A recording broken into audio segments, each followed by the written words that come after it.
Senhores, boa noite. O que venho escrever aqui são fatos reais da minha infância. Peço desculpas, pois posso esquecer de alguns detalhes, pois isso aconteceu há quase 40 anos. Sou morador da Baixada Santista, desde neném, mas nascido no Rio Grande do Sul.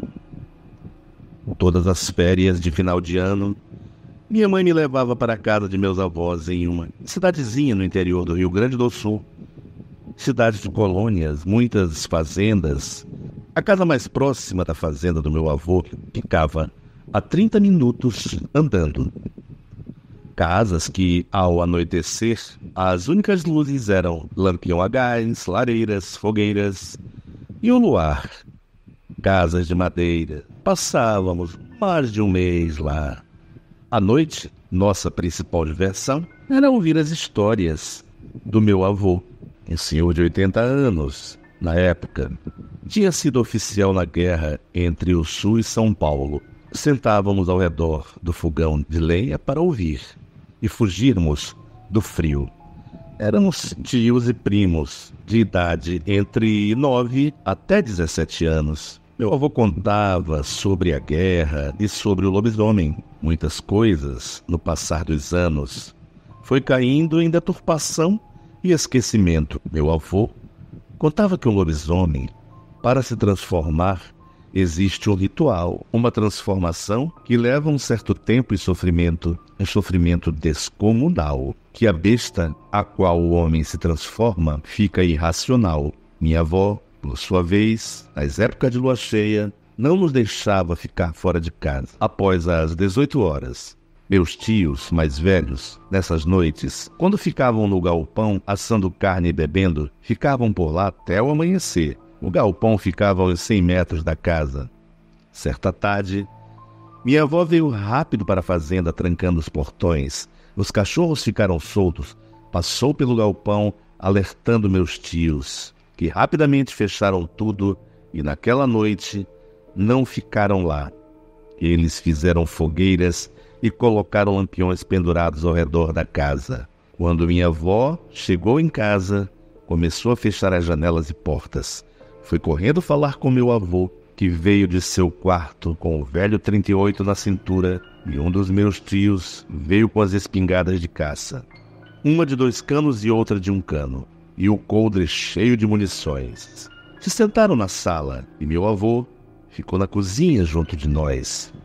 Ficamos lá, sentados, assustados. Os adultos tiveram uma rotina bem diferente do que a que estávamos acostumados. A seguir, minha avó, para nos entreter, pegou bolo e pães com geleia e nos serviu para comermos. Não me lembro que horas eram, mas a noite já tinha caído e a lua já estava no alto. Era lua cheia, ouvimos os cachorros latir, mas eles não investiram. Minha avó abriu uma das janelas, era o que dava a vista para a estrada. De repente ela fechou rápido e veio para a cozinha e falou o nome de alguém para meu avô. Ela disse, era fulano, não lembro o nome. Meu avô sentou-se em uma cadeira no canto da cozinha e começou a enrolar um cigarro de palha. E começou, mais uma vez, uma de suas histórias. Ele nos contou que quando ele liderava um pelotão em Palmeiras das Missões, uma noite de lua cheia, eles ouviram berros horripilantes que até os cavalos que estavam acostumados com barulhos de tiros se assustaram. Os berros cessaram por minutos, nesse silêncio sepulcral, e depois uivos fizeram fogueiras e ficaram de prontidão. Dado o momento, já de madrugada, os cavalos começaram a se agitar. Alguns cavalos escaparam de tamanho pavor e escutaram o cavalo relinchar e tombar. Ouviram o bicho sofrendo e agonizando. Sua respiração forte foram dando lugar para a carne sendo rasgada e mastigada, até não se ouvir mais nada. Os homens sentiam no escuro algo rondando eles, mas ninguém foi atacado, além do cavalo. Quando amanheceu, foram procurar os animais. O cavalo morto estava trucidado. Foi descrito como se um urso o tivesse destruído. Nesse momento, nós ouvimos alguém bater na porta da cozinha. Batidas fortes. Minha avó perguntou quem era. A pessoa falou o nome da minha avó. Dona Eloir, sei que a senhora tem visitas. Vim pedir se a senhora poderia me dar algo para que eu possa ir e não incomodar mais. Minha avó perguntou o que ela desejava. Ela respondeu, o que a senhora estiver disposta a ceder. Minha avó falou para ela voltar amanhã, ou seja, no outro dia, que lhe daria uma porção de sal. A pessoa gentilmente agradeceu e foi embora. Meu tio falou, os cachorros não latiram e nem investiram para atacar, e muito menos vimos a sombra dela passar. A iluminação do lado de fora estava alta, a ponto de acharmos que era dia. Passado alguns momentos, ouvimos berros agonizantes. Meu avô falou, começou, o perigo vai ser daqui para frente. Os berros eram como se a pessoa estivesse pegando fogo, desesperada. Isso deve ter levado quase 1 hora. Eu e meus tios mais novos tremíamos. Não sabíamos o que estava acontecendo. Aqueles berros pararam e o silêncio foi quebrado por um uivo longo. E esse uivo vinha em nossa direção. Algo rondou a casa. Os cachorros não latiram, todos deitados em posição de submissão. Algo passava rápido pelo local, como se estivesse espreitando, mas não mexeu em nada e foi embora. Cachorro, galinha, porco, ovelha, boi e cavalos, tudo intacto.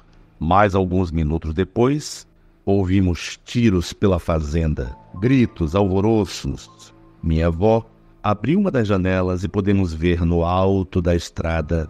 Aquilo era enorme. Andava sobre 2 pés. As orelhas tinham um destaque. É como se fosse um cachorro, para ser mais exato. Era um lobo que tinha orelhas de burro, um cachorro enorme que andava em 2 patas, e a velocidade em que ele andava, cachorro nenhum iria alcançá-lo. Quando estava para amanhecer, novamente ouvimos os uivos longe, bem diferente dos que horas antes presenciamos. Fomos dormir, exaustos. Naquele mesmo dia, uma senhora veio buscar seu sal. Andamos em volta da casa e, apesar de termos visto algo, não tinha pegadas. Em compensação, a fazenda do vizinho estava parcialmente destruída. Sacos rasgados, animais mortos. Meu avô falou, na hora da transformação, as roupas somem do corpo. Não adianta procurar. Quando volta ao estado normal, as roupas aparecem.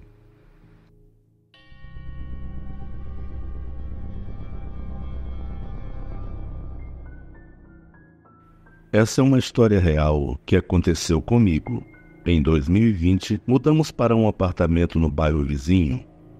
Uma amiga conhecia o dono do imóvel e nos indicou para ele. Quando viemos conhecer o apartamento, ficamos encantados.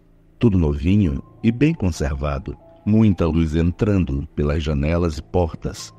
Varanda grande, enfim, tudo perfeito. Nos mudamos. Passou-se alguns meses e um dia eu estava conversando com a moça na portaria e ela me disse que, antes de nós, apenas uma pessoa havia morado no apartamento. Era uma mulher. Morou sozinha. Precisou fazer uma cirurgia e acabou falecendo devido a algumas complicações. Ela faleceu no hospital. Seus familiares retiraram as coisas dela do apartamento e, um tempo depois, nos mudamos. Quando mudamos, havia na varanda, bem no canto perto do ralo, um vaso com uma roseira, mas já estava morta, devido ao sol e muito tempo sem ninguém cuidar. Acabou ficando quando retiraram as coisas da moça falecida. Jogamos o vaso no lixo, arrumamos tudo. Desde quando nos mudamos, eu sempre tive a impressão de estar sendo observado por alguém. Nunca vi nada, e nem tive medo, mas sempre tive essa sensação. Eu trabalho em home office, ou seja, no ano passado, determinado dia, eu comecei a sentir meu corpo pinicando, como se fosse uma alergia, mas não tinha manchas nem nada, apenas sentia pinicando. Fiz uma consulta e tomei analgésicos.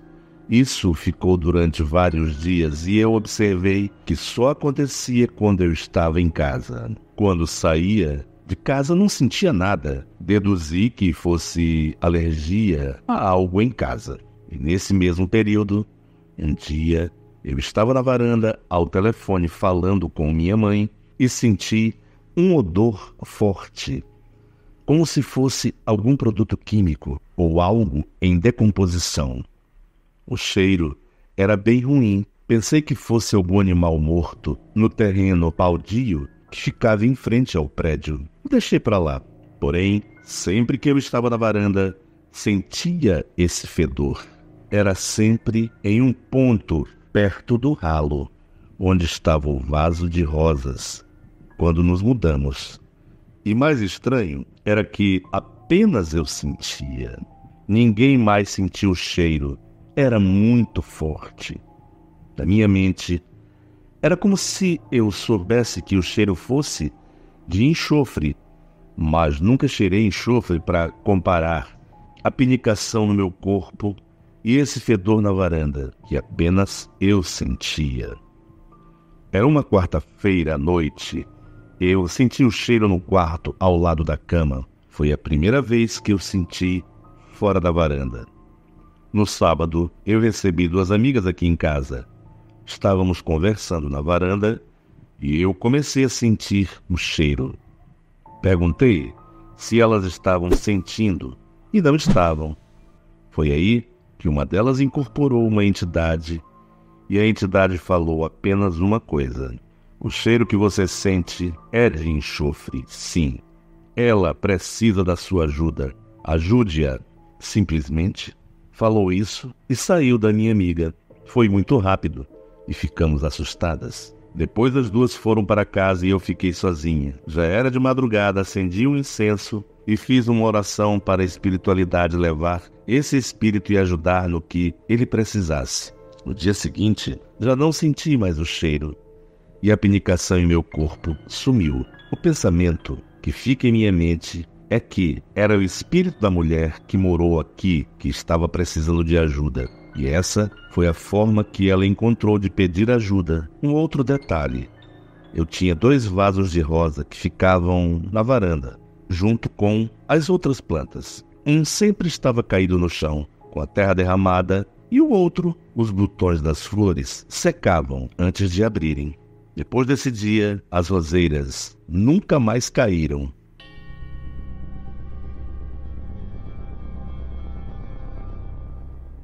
O meu avô, quando era vivo, me contava uma história que ele comprou um sítio, e esse sítio era muito grande e era mal assombrado. E lá ele plantava de tudo. A minha mãe me conta que quando ela era pequena, ela foi buscar uma abóbora no meio da plantação, e essa abóbora virou em um pato, e saiu correndo e sumiu. Meu avô a encontrou desmaiada no meio da plantação. E meu tio me contava, quando ele era mais novo, ele e mais 2 irmãos foram pescar na beira do rio, com um facão para matar peixe na beira do rio. E de repente, de dentro do rio, levantou uma luz muito forte. E no meio daquela luz, algo como se fosse fogo. Ele e o irmão ficaram tão assombrados que caíram no chão, sem conseguir correr. Meu avô, vendo que já eram 9 horas da noite e eles não tinham voltado, foram procurar e os encontraram, morrendo de medo, encolhidos debaixo da moita de capim. Eles tiveram que ficar 3 dias dentro de um quarto escuro, porque eles não conseguiam falar, de tão assombrado que eles ficaram.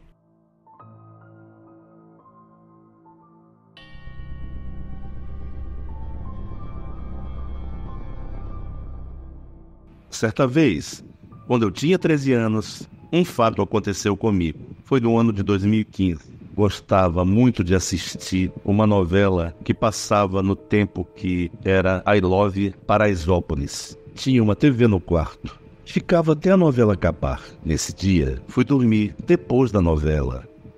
Dormia com minha mãe e eu nunca fui de pegar rápido no sono. Minha mãe já estava dormindo quando escutei a porta do quarto abrir sorrateiramente. Ouvi passos pesados andando pelo quarto. Fiquei aterrorizado. Não tinha como ser alguém, pois a casa era totalmente fechada na frente. A telha fechava por cima do portão e pelo quintal era impossível alguém entrar. Eu sabia que não era alguém ali. Fiquei totalmente imóvel, como se eu estivesse dormindo, escutando aquela coisa andar pelo quarto. Andava da cabeceira da cama até a cadeira, que ficava o ventilador, e mexia na cadeira. Depois vinha novamente até a cabeceira da cama. Era um tipo de caminhada estranho, pesado, mas, ao mesmo tempo, apressado e curto. Como de uma criança, não parava. Eu escutei por muito tempo. Pedia em minha mente que minha mãe se mexesse para que eu pudesse me mexer, pois eu não tinha coragem. Não tive coragem de olhar o que era. Após passar um carro pela rua, me mexi, mas depois também não saí daquele ponto em que eu estava. Naquela noite, suei frio de medo e nervoso, até que dormi para passar e sair daquela situação. No outro dia, a cama estava ensopada de suor. Eu sabia que aquilo não era alguém. Era muito paranormal o jeito que aquela coisa andava pelo quarto, de uma ponta a outra da cama. Contei para minha mãe o que eu havia passado. Talvez, se não fosse a cama ensopada, não teria como comprovar esse evento para ela. Enfim, nessa mesma casa já aconteceu diversas outras coisas. Já ouvi vozes me chamando no pé do ouvido enquanto jogava no computador. Meu pai também já presenciou coisas estranhas naquela casa. O mais engraçado é que morávamos de aluguel e a moça que era dona da casa morava em outra casa de aluguel, pois dizia não gostar de morar ali. Pessoal, espero que tenham gostado do vídeo. Se você gostou, por favor, inscreva-se no meu canal, comente o que achou e compartilhe com seus amigos. Assim, você me ajuda a crescer e a produzir mais conteúdo de qualidade para você. Além disso, você pode ativar o sininho para receber notificações sempre que eu postar um novo vídeo. Muito obrigado pela sua atenção e até a próxima. E se você quiser ver mais vídeos do canal, escolha entre esses 2 vídeos que estão aparecendo aí para vocês.